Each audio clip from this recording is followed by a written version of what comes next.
Assalamualaikum warahmatullahi wabarakatuh. Jumpa lagi di channel Dunia Digital. Kali ini Dunia Digital akan membahas soal-soal pada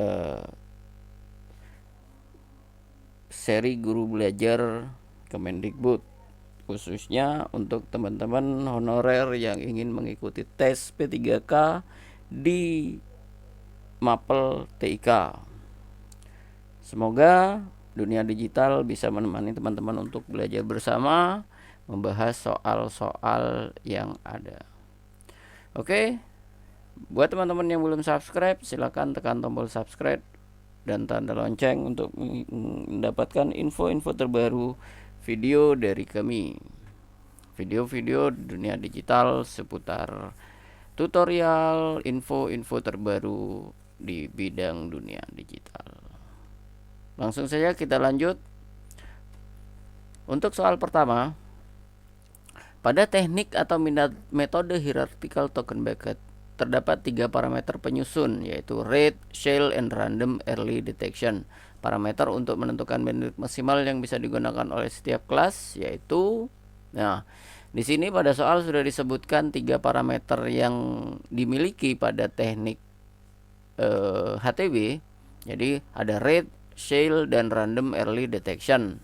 Jadi teman-teman bisa langsung mengabaikan 2 jawaban terakhir, latency and delay, karena 2 jawaban ini tidak termasuk dalam 3 parameter hierarchical token bucket. Jadi ada 3 jawaban yang mungkin. Nah, di sini sudah saya siapkan pembahasan materi dari modul belajar mandiri calon guru P3K. Jadi di sini disebutkan bahwa parameter rate itu fungsinya untuk menentukan bandwidth maksimum yang bisa digunakan. Kemudian parameter shell untuk menentukan peminjaman bandwidth antar kelas. Kemudian RED digunakan untuk gateway atau router backbone. Nah, jadi saya ambil poin-poinnya saja.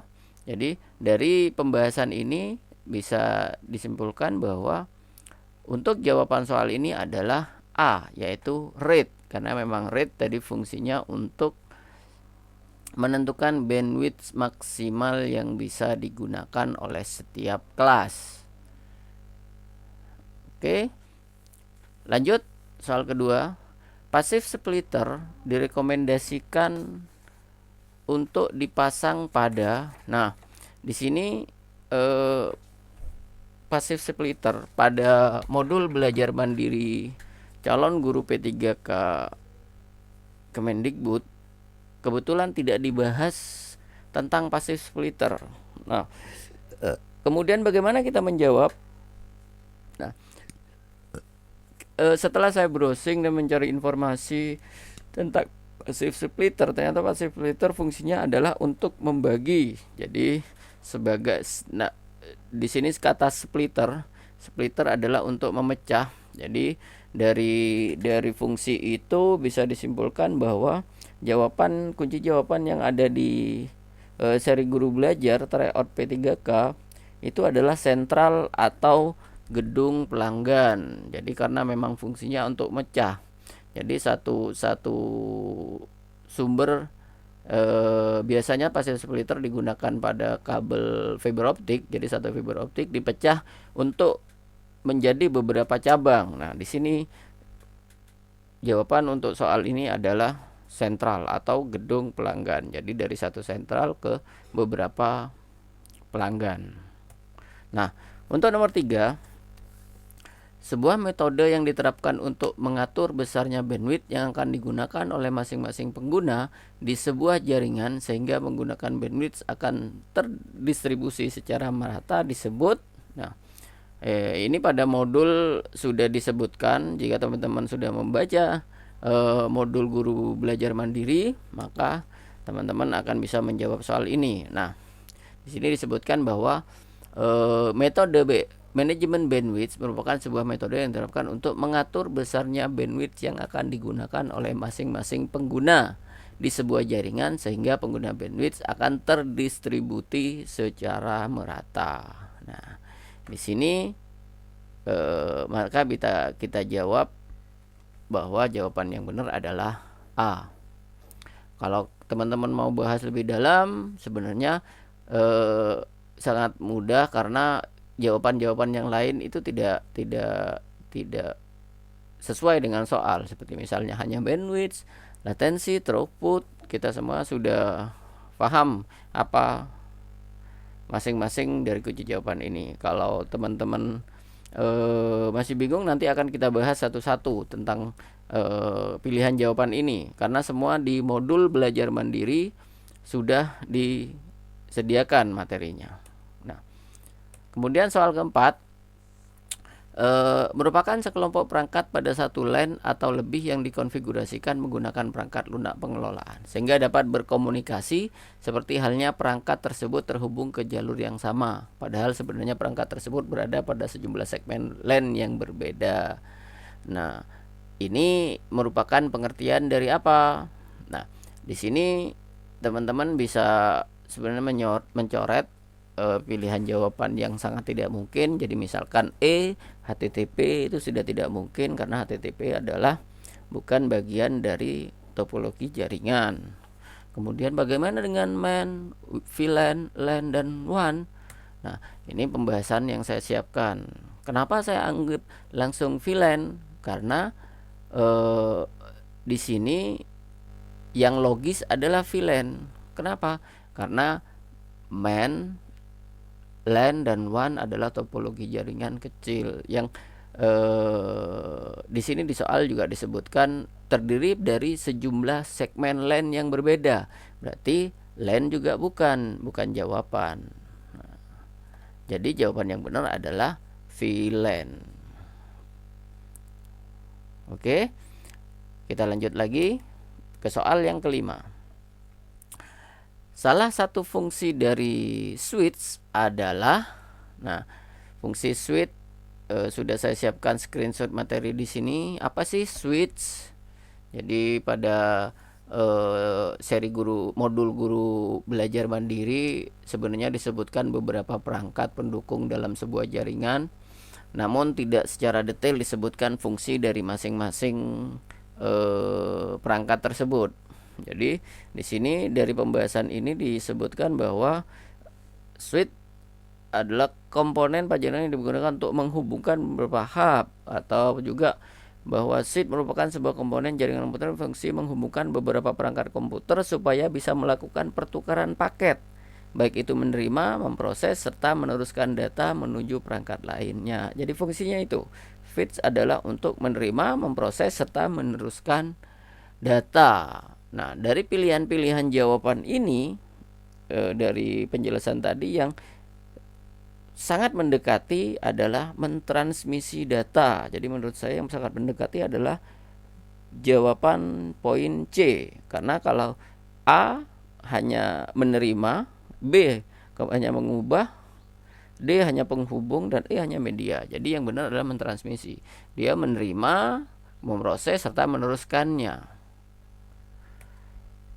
Selanjutnya, soal ke-6, pengiriman paket dari sumber data ke suatu tujuan dan sebuah paket pada jaringan jenis ini harus melalui satu atau lebih mesin-mesin perantara.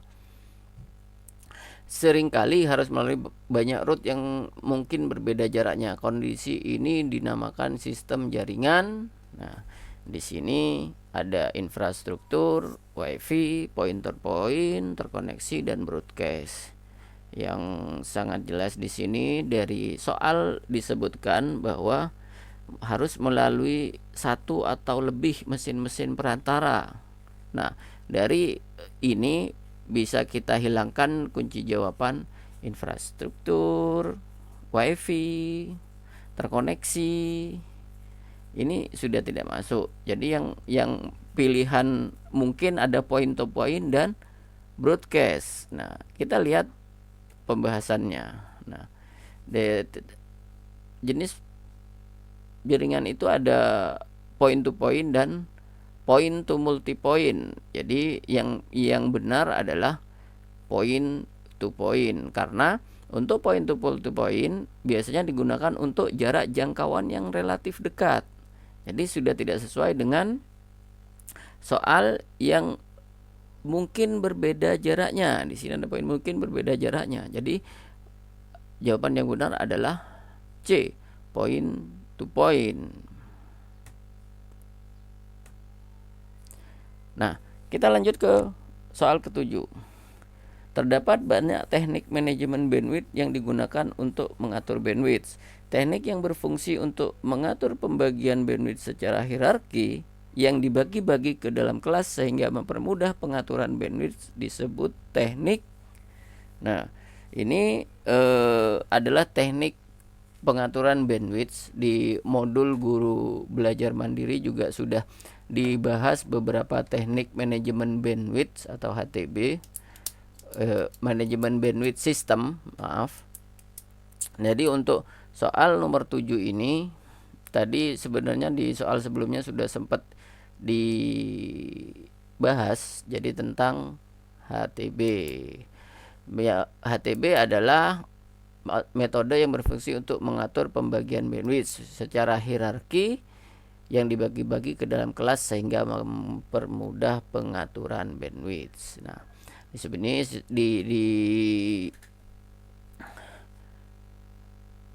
di dalam soal sudah disebutkan sebenarnya bahwa teknik yang berfungsi untuk mengatur pembagian bandwidth secara hierarki yang dibagi-bagi ke dalam kelas. Nah, kata kunci hierarki ini yang bisa kita tandai, bisa kita ingat-ingat bahwa untuk pengaturan bandwidth secara hierarki yang digunakan adalah hierarchical token bucket. Jadi itu adalah jawaban yang bisa kita pilih. HTB, hierarchy token bucket, kunci jawabannya adalah A. Kemudian nomor 8, jika ada bandwidth yang tersedia atau tidak terpakai semua, penggunaan yang memiliki prioritas tinggi bisa menggunakan bandwidth sisa tersebut terlebih dahulu daripada pengguna lain. Hal ini tersebut merupakan pembagian bandwidth secara, nah ini adalah juga terdapat kata kunci sebenarnya yang sudah disebutkan, yaitu pengguna yang memiliki prioritas. Jadi ada skala prioritas untuk dapat menggunakan bandwidth sisa tersebut. Nah, di sini maka kunci jawaban yang dipilih adalah yang C, yaitu priority. Jadi ada prioritas di situ. Di sini ada pembahasannya. Jadi prioritas untuk pengguna.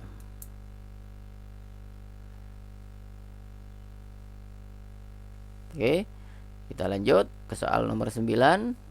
Metode manajemen bandwidth termudah yang ada pada router OS mikrotik untuk membatasi bandwidth berdasarkan IP tertentu adalah metode. Nah, ini tadi di atas juga sudah sempat muncul screenshot sebagian, namun tetap saya sertakan di sini manajemen bandwidth. Jadi ada simple queue dan queue tree. Simple queue itu metode manajemen bandwidth termudah yang diutus membatasi bandwidth berdasarkan IP tertentu. Sedangkan queue tree digunakan untuk melakukan bandwidth berdasarkan protokol port kelompok alamat IP. Jadi jika digunakan berdasarkan IP tertentu, maka yang dipilih adalah simple queue. Kunci jawaban yang E. Selanjutnya soal ke-10. Soal ke-10, melakukan konfigurasi pada router OS mikrotik dapat dengan mudah dilakukan dengan menggunakan aplikasi. Nah, semua teman-teman yang terutama sudah mengenal jaringan tentu sudah sangat paham. Teman-teman yang memahami tentang operasi sistem dan aplikasi juga sudah sangat paham. Sudah jelas sangat di sini bahwa pilihan-pilihan yang lain tidak mendukung untuk mikrotik. Jadi yang benar adalah yang B, Winbox. Kenapa? Karena SSH server, kemudian Windows dan Telnet dan juga DNS juga tidak ada kaitannya dengan konfigurasi mikrotik. Jadi dari 10 soal tersebut semoga bisa menambah wawasan kita bersama, semoga kita bisa menambah pengetahuan untuk terus belajar, dan semoga semua teman-teman bisa menyelesaikan tes ujian teknis nanti dan semua bisa lulus pada tes P3K tahun ini. Terima kasih. Jangan lupa untuk share, subscribe, dan like channel ini agar saya tetap semangat untuk terus berbagi apa yang saya tahu, dan semoga teman-teman juga terus memberikan semangat dan masukan kepada saya. Silahkan tuliskan masukan dan saran atau kritik teman-teman di kolom komentar. Terima kasih. Sampai jumpa di dunia digital selanjutnya. Assalamualaikum warahmatullahi wabarakatuh.